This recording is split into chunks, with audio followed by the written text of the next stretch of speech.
बहुत खूबसूरत, बहुत खूबसूरत।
एक म्यूज़िक होता है जो कहीं ना कहीं हम अपने किसी भी फेज़ में होते हैं लाजमी सुनते हैं, और कुछ मूड रिफ़्रेश करने के लिए सुनते हैं, कुछ उदासी में सुनते हैं, लेकिन म्यूज़िक का ताल्लुक हमारे साथ कहीं ना कहीं रहता ज़रूर है। और हमारे साथ इसी वाले से स्टूडियो में मौजूद हैं गुलाम अली साहब, जो कि वायलिनिस्ट है। अस्सलाम वालेकुम।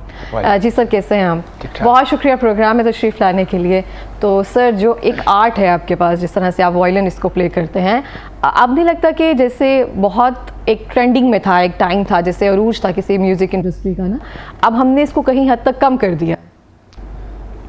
आप ठीक कह रही हैं, किसी हद तक ये कम हो गया है, लेकिन इसको सीखने का रुझान थोड़ा सा बढ़ गया है। मसलन कॉमन पर्सन में ना, एक वक्त था कि लोग वायलिन इतना ज़्यादा नहीं सीखते थे जी, लेकिन अब वायलिन लोग ज़्यादा सीख रहे हैं। प्लेइंग के जो प्रोफेशनल सीखते हैं वो कम सीख रहे हैं, जो शौकिया है वो बढ़ गए हैं।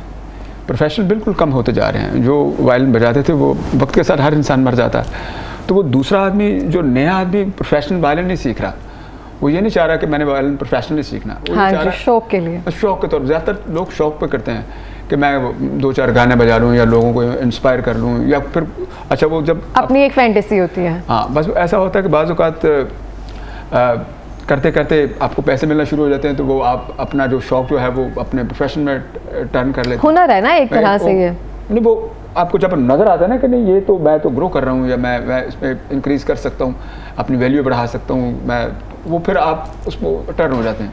वरना अगर आपको देखा कि आप एक मसलन एक टेरिटरी में रहे शॉर्ट में, तो करते रहे वो चलता रहा। जैसे ही आप थोड़ा सा ग्रो करेंगे तो फिर आपके अंदर वो जो टेंडेंसी है वो आगे बढ़ने की हो जाएगी, उसमें भी आपको पैसे भी मिलना शुरू करते हैं, आप टीवी पे भी चलना शुरू होते हैं, आपकी शोहरत भी हो जाती है, वो सारा कुछ एक वो क्या होता है मिक्सर सा हो जाता है। इसलिए वो फिर आप प्रोफेशन में चले जाते हैं। अदरवाइज़ कोई माइंडली नहीं आता।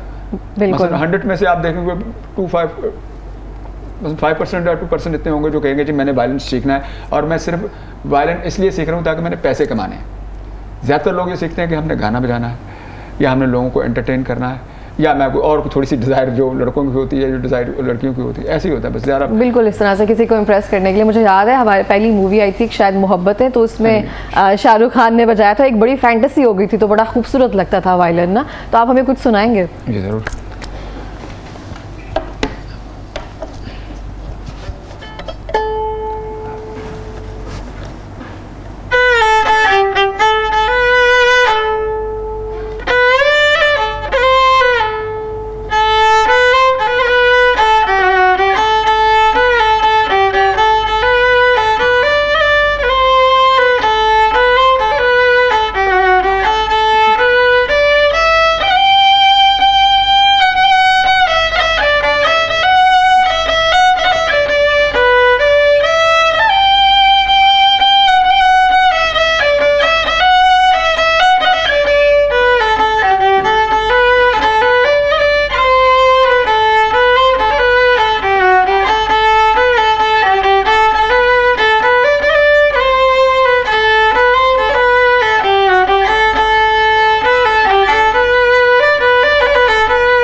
बहुत खूबसूरत, बहुत खूबसूरत। शुरुआत आपने बहुत ज़बरदस्त की है। मुझे आप बताएं, आपको शौक़ कैसे पैदा हुआ? मुझे शौक़ नहीं था, मेरे पेरेंट को था, तो बस उन्होंने मुझे, मेरे फादर ने मुझे कहा कि आपने बस ऐसे ही सीखना है, शौक़िया तौर पे। जैसे शौक़ करते करते एडमिशन हो गया गवर्नमेंट कॉलेज यूनिवर्सिटी में। अच्छा, माशाल्लाह। हाँ, तो वहाँ से फिर ग्रेजुएशन की, वहाँ के सबसे बड़ा अवार्ड रोल ऑफ ऑनर जीता मैंने। ज़बरदस्त। और ड्यूरिंग स्टडी मैंने सिल्वर मेडल जीता 95 में, 96 में गोल्ड मेडल जीता।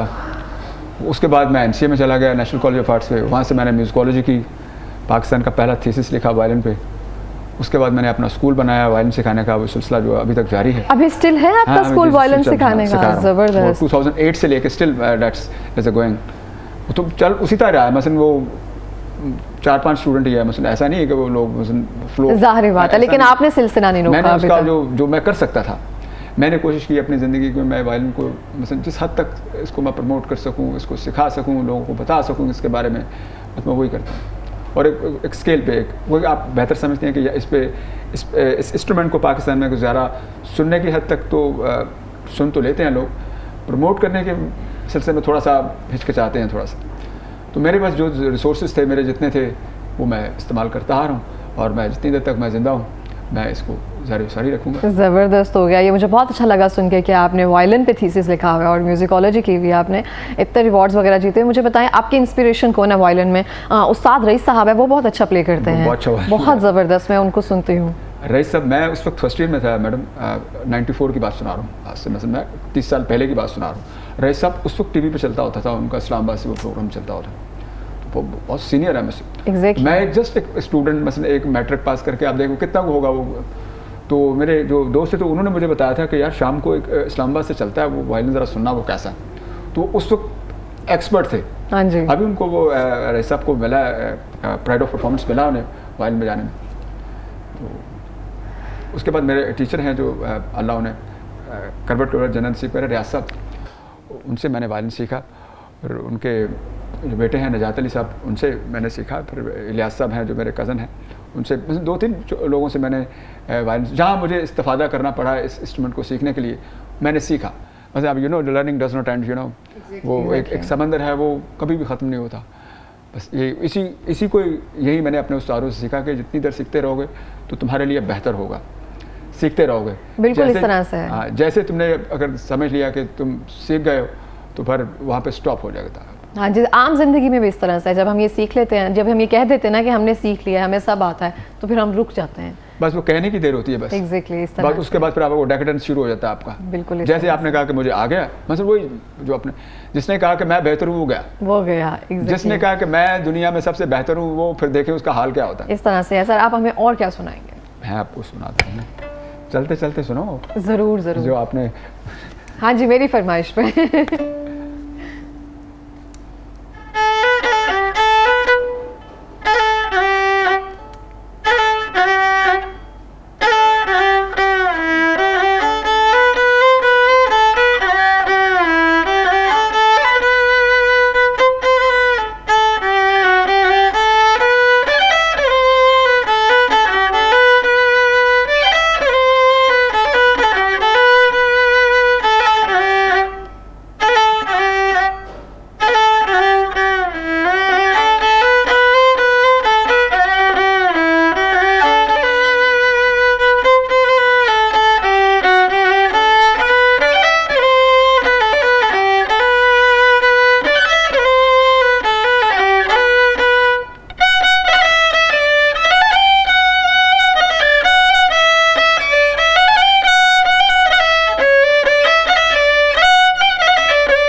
बहुत खूब, बहुत मज़ा आया सुन के।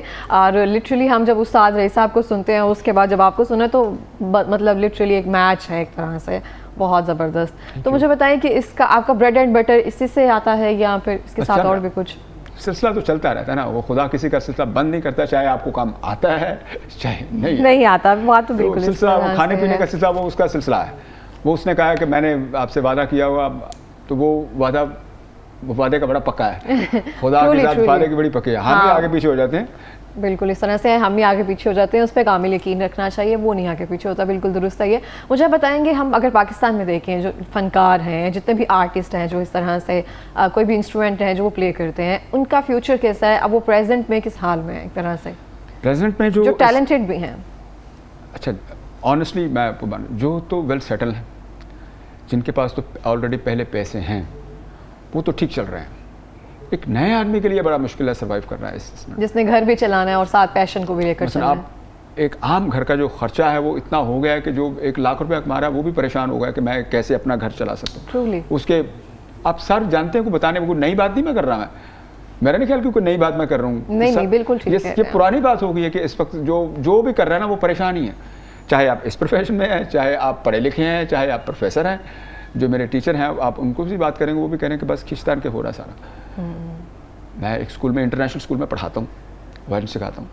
वहाँ के जो टीचर हैं वो भी यही कह रही हैं, और उनकी पे आप सुने आप हैरान हो जाएंगे, इतनी पे, इस पे के बावजूद ये सिलसिला चल रहा है। खर्चात इतने हैं ना इसमें, आप सारा कुछ, सारा वो आगे बढ़ गया, वो 3 टाइम हो गया, 2 टाइम भी नहीं हुआ, 3 टाइम हो गया वो। तो आपको जो पे मिलती है वो तो 1 टाइम मिलती है। बिल्कुल इस तरह 1 टाइम में आप 3 टाइम को कैसे मैनेज करेंगे वो आप? तो उस्ताद रईस साहब से कभी मिलने का मौका मिला आपको? नहीं, मेरी मुलाकात नहीं हुई, लेकिन यही नोज मी। अच्छा, ही नोज यू। मुझे जानते हैं थोड़ा बहुत, उन्हें पता है कि गुलाम अली एक लड़का है जो लाहौर में वायलिन बजाता है। ज़बरदस्त। और अगर आपके उस्ताद या जिनके आप इंस्पिरेशन है उनको ये पता हो कि फ़लाँ जगह वो है, तो इससे बड़ी बात ऑब्वियसली नहीं होती, अच्छी बात।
बहुत खूब। मुझे ये बहुत अच्छा लग रहा है जिस तरह से आप इसको प्ले करते हुए ना एक मगन है अपनी उसमें ना, और ये बहुत अच्छे से आपने प्ले किया, बाकी सब भी, लेकिन ज़बरदस्त मज़ा आ गया ये सुनकर।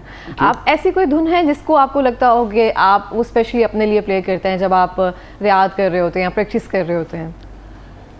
हाँ, कुछ सॉन्ग्स हैं जो बजाते बजाते बड़ा अच्छा लगता है कि मेरा दिल चाहता है कि मैं खुद बजाऊँ। वो कौन सा है? वो गाना तो एक, चलो सुनाते हैं आपको। श्योर।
बहुत खूबसूरत। मैं तो मना भी नहीं करना था आपको बंद करने के लिए। और ये जिस तरह से आपने प्ले किया ना, लिटरली ऐसे था जैसे गूज बम्स है। मैं हमेशा अपने वालिद साहब के साथ सुनती थी, अब ये मैं उनके लिए सुनती हूँ। और इस तरह से जिससे ना आपने आंखें नम कर दी, और बहुत खूबसूरत। और जिस तरह से आप टैलेंटेड है, मुझे बहुत उम्मीद है कि आप मज़ीद कामयाब होंगे। और जिस तरह से अपना टैलेंट, जिस तरह से आप टीच कर रहे हैं दूसरे लोगों को, वो बहुत बेहतरीन है। बहुत शुक्रिया प्रोग्राम में आने के लिए। Thank you so much for coming. और इसी के साथ मैं कहना चाहूँगी कि ज़िंदगी और कुछ भी नहीं, तेरी मेरी कहानी है।